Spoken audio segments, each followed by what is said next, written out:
I feel pretentious. The Phantom of the Opera. It probably is about an opera. This book has me shivering in my timbers. Like, I feel like they have to make pumpkin spice lattes in this cafe. Girly has survived the hard winter and summer months, and she's made it back around to us. What's up, guys? My name is Natalie, and welcome to my Nook of Novels.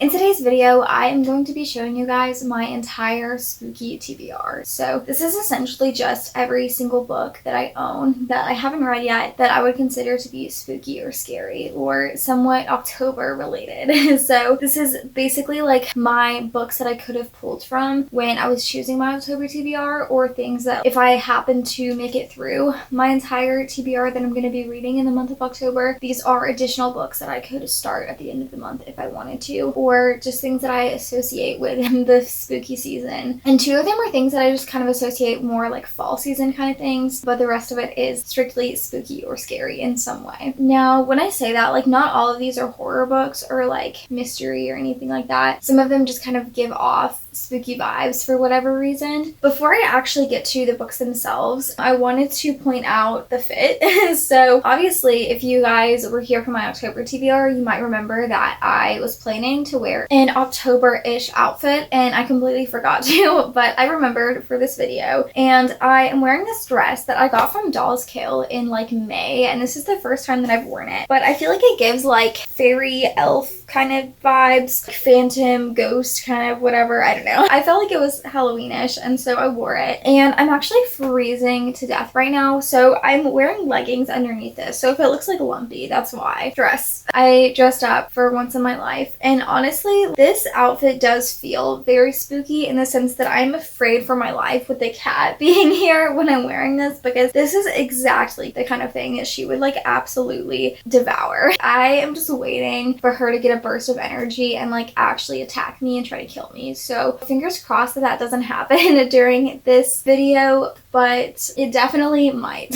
So stay tuned for that. I think that's everything. So without further ado, I'm gonna go ahead and get to talking about these spooky, scary books. Now, the first three that I'm going to talk about are things that are specifically on my October TBR, or that I am planning to read in the month of October. So the first one is Haunted Castle on Hallows Eve by Mary Pope Osborne. This is the 30th book in the Magic Treehouse series, and I guess I don't really have a lot to say about this. It's obviously Haunted Castle on Hallows Eve, so it's like about Halloween, and it is definitely spooky scary. I really have nothing to contribute to this first book. The next one that I have on here is Hallucinating a Demon by Ashlyn Mills, and there's like something on the cover now that I'm realizing. It's one of those like more buttery, I'm trying to remember what this material is called. I keep wanting to say polyester, but obviously that's not it. Gosh, I'll think of it later. I don't know, but it's one of those like more buttery, like soft texture kind of books that I guess stain really easily, so there's just these kind of like weird marks on it. But it is about a demon character. It's a short little romance book that sounds like a lot of fun, and there's some sort of spell happening over here. I don't know if it's like a love kind of spell or what, but definitely super excited for this one. And the reason that I really wanted to read this month is because A, it sounds like a fun time, and it's something I'm going to either enjoy or laugh at while I read it. And secondly, I have a 24-hour readathon coming up that I felt like this would be a perfect contender for, considering it's extremely short, it's Halloweenish, and I feel like it just matches the vibes of that really well. So this is one that I will be reading in the month of October. And then this next book I definitely do want to read in October, and it isn't technically on my October TBR, but I'm definitely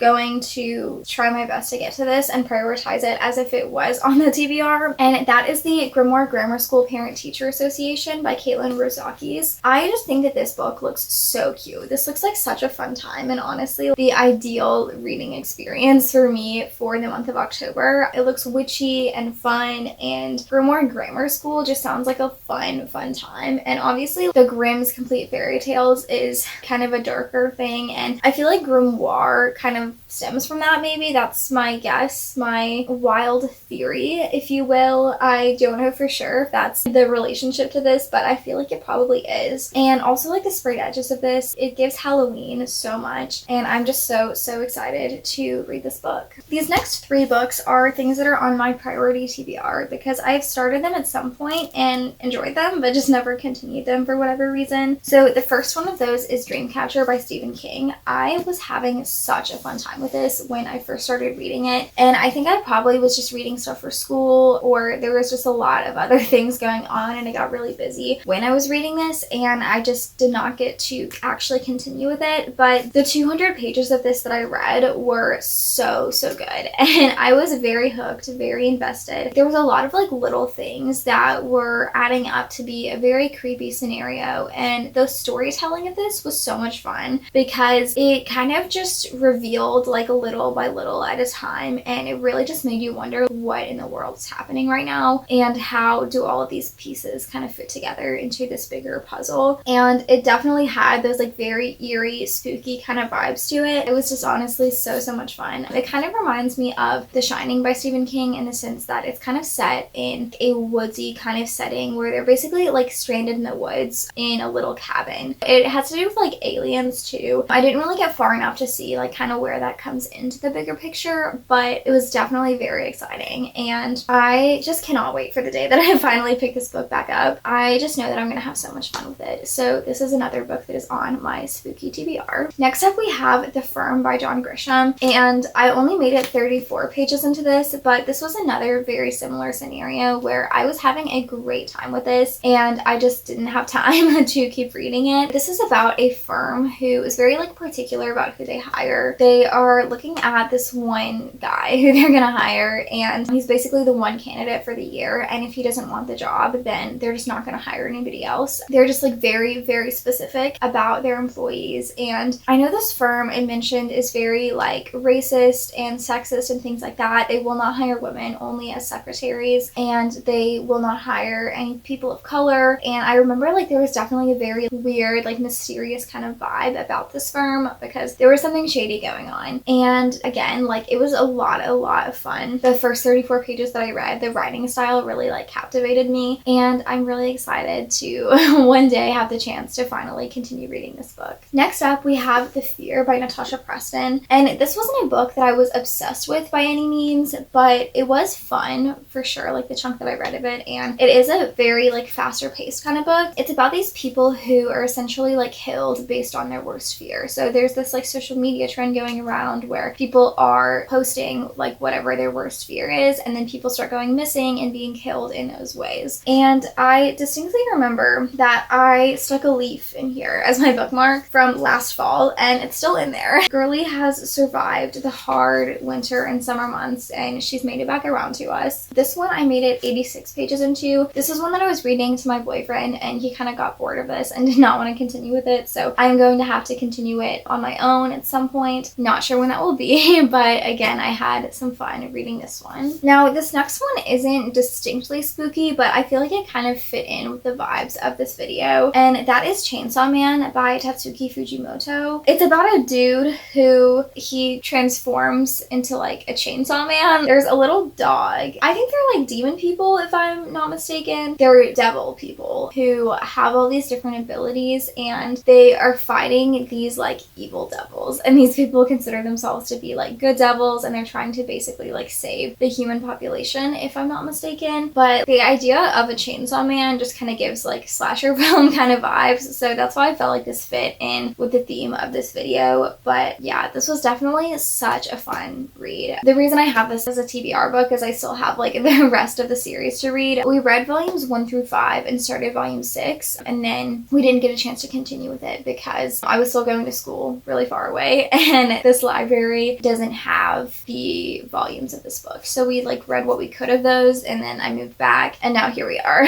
So I have requested an interlibrary loan for volumes 2, 3, and 4, and then I'm borrowing volumes 5 through 11 from my friend. So I should at least have through volume 11 at least to be able to go back and read this with my boyfriend. So we'll hope that those loans come through. Otherwise, I might just have to buy the books, which wouldn't be the end of the world. But that is Chainsaw Man. The next one I have on here is another Stephen King book, and that is It. I have heard some good things about this book, some bad things about a weird scene at the end of this book. If you know, you know. Big Stephen King book. I loved the movie. Like, I don't know what more I can say about this. If you don't know, it's about a killer clown, and that's pretty much it. That's what it's about. I'm really excited to delve into a bigger horror book with more like depth to it, if you will, and I don't know, experiencing like a lengthy version of a Stephen King book. I mean, Dreamcatcher is really long as well, obviously, but I only made it 200 pages into that, as we've already been over. But I don't know, I just love the idea of being in like a very long, really super developed kind of book like that, and I feel like I'm gonna have a lot of fun one day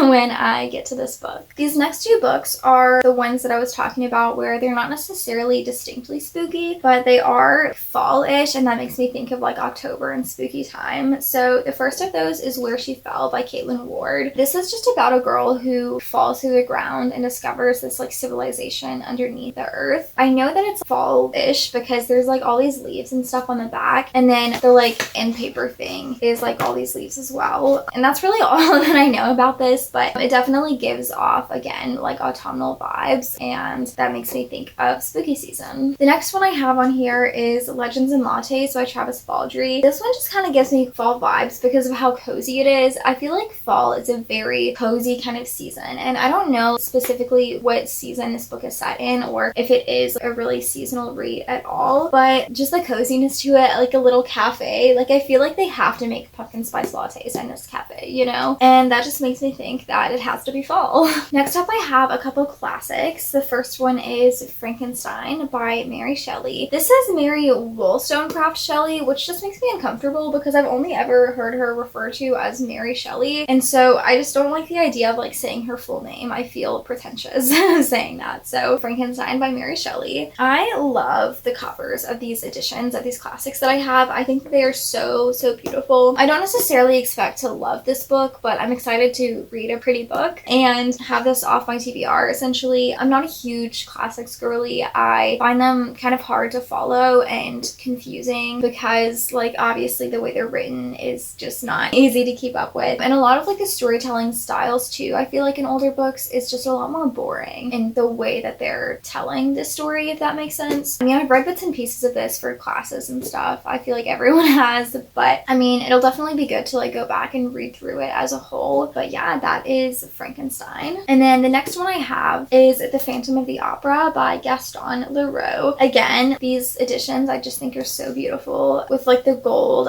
They match together so well, and they just look very pretty, and I feel like they're very eye-catching, and I really enjoy that. But I don't really know anything about The Phantom of the Opera. I want to say I've seen, it's like about a play, I'm pretty sure, or it is a play. No, it's definitely not a play. I think it's about a play, if I'm not mistaken. The Phantom of the Opera, it probably is about an opera, I guess. I feel like I've seen some sort of movie or a TV show. It might have been an episode of Goosebumps. That's a wild guess. That's where I would assume, I guess I've probably seen this in. They were doing a Phantom of the Opera play. So I don't know. That's the extent of my knowledge about this, but I know that it is Halloweenish and spooky scary, and that's why it is on this list. The next one I have here is The Coldest Girl in Cold Town by Holly Black. All that I know about this is that it's about vampires. It's also blurbed by John Green, which makes me very excited. I love John Green. He is one of my favorite authors of all time and always will be. But yeah, I know this is about vampires. It's by Holly Black, who is the author of The Cruel Prince. I haven't read The Cruel Prince yet. I've never read any Holly Black, but obviously I've heard really good things about her. This was popular a while ago, and I remember thinking of it a couple months ago. It was kind of floating around in my head because whenever I bought There Are Bones in the Midnight Soil, there was like a table of books about vampires, and this was on there, and I was like, you know what? Maybe I should read that book because it was going around BookTube years ago, and people were liking it, so maybe I would like it too. So I got it, and here we are. Now we have another spooky book on our TBR.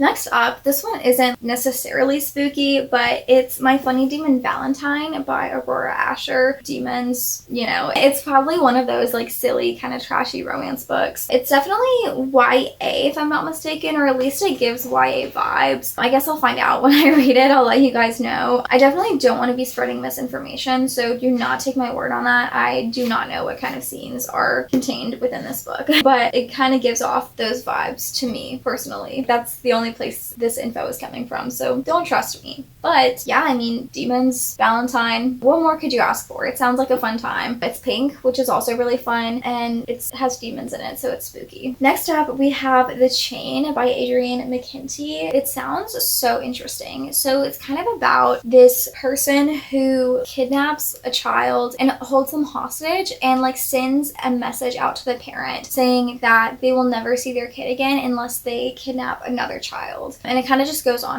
right? Like someone will kidnap a child, send a message to another parent, and then they kidnap a child, and it just keeps going on. And I don't know if it actually will result in them ever seeing their children again or not. I guess we'll find out when I read this book, but it's also blurbed by Stephen King, which is nice. But yeah, I'll just read you guys the back of this because it's very brief and I feel like it probably explains it better than I did. So it says, you just dropped off your child at the bus stop. A panicked stranger calls your phone. Your child has been kidnapped. The stranger then explains that their child has also been kidnapped by a completely different stranger. The only way to get your child back is to kidnap another child. And most important, the stranger explains, if you don't kidnap a child, or if the next parents don't kidnap a child, your child will be murdered. You are now part of the chain. I hope that made sense to y'all, but this one definitely sounds like it could be very exciting, a very like edge of your seat kind of book. So excited to eventually get to this one as well. Now, these next two aren't necessarily spooky, but I felt like they fit into the vibes of this video. So the first of those is Hunting Adeline by H.D. Carlton. Hunting Adeline is technically set in a house that's kind of haunted, but also like the love interest is a stalker, so like that also contributes to it. There's a lot of murder, a lot of police investigation things involved, like mafia kind of things. Not mafia, I guess mafia. I don't know. I don't really know what constitutes mafia for those reasons. And also just for the fact that this book has me shivering in my timbers when I read it because it is wild. It is a wild ride. It's like riding the scariest roller coaster you've ever even dreamed of. Like a made up, literally going into the atmosphere like an airplane and then straight back down to the ground kind of roller coaster. That's what this book is like. So for that reason, this belongs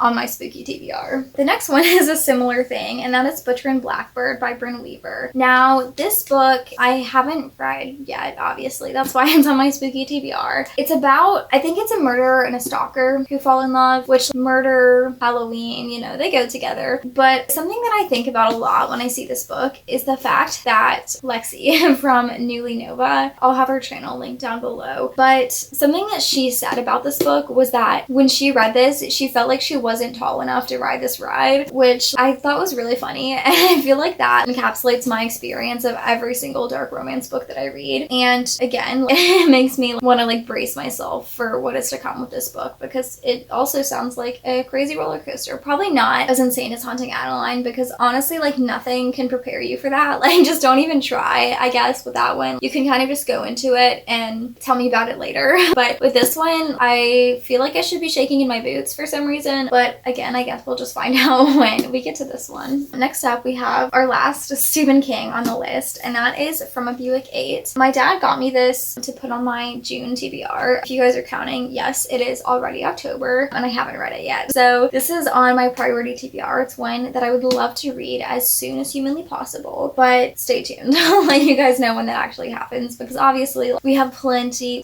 of books here and a gazillion things to get through. So one day, hopefully we'll make it there. But as of right now, I've yet to read this book. There are Buicks everywhere is all I know about this, but it's Stephen King, so I have high hopes for this one. The next thing on this list I know absolutely nothing about, and that is Grave Mistake by Nagao Marsh. This is one that I purchased for a video a couple years ago, and I never ended up making that video. And it was a buying books without their dust jackets, so that I'm like essentially going into these books completely blind, knowing nothing about them. And this is one of those books. I don't know anything about this. I know that it's probably spooky scary because it's called Grave Mistake. It says the best mysteries of all time, so it's probably a mystery. It's also like somewhat of a classic, I think. I want to say it was published in like the 70s or so. So there's this one. Next up, we have The Grimm's Complete Fairy Tales by the Brothers Grimm. And this I actually started. I made it to page 39. Obviously, all of the stories within this are not connected in any way. They're very distinct fairy tales, but I really liked what I read so far of these. A lot of them kind of seem almost like just the normal fairy tale, and then there's something like absurd that happens at the very end that honestly makes it like a really funny experience. But at the same time, this is just a lot of fun to read because I don't know why, just every single story feels like it really encapsulates me, if you will. Some of them are a little bit boring, but for the most part, they're very, very fascinating to get through, especially if it's a story you're a little bit familiar with or you know very well, and it's a lot different than you expect it to be. So what I've read of this, I had a grand old time with, and I'm really excited to see the rest of these stories, what more there is in these. So yeah. Next up, we have a retelling of the Grimm's Complete Fairy Tales, which is The Grimm Legacy by Polly Shulman. And I don't really know anything about this aside from the fact that it is both a middle grade and a Grimm's Complete Fairy Tales retelling. Oh, it looks like there's probably ghosts in it because there's like hands there. I've never noticed that before.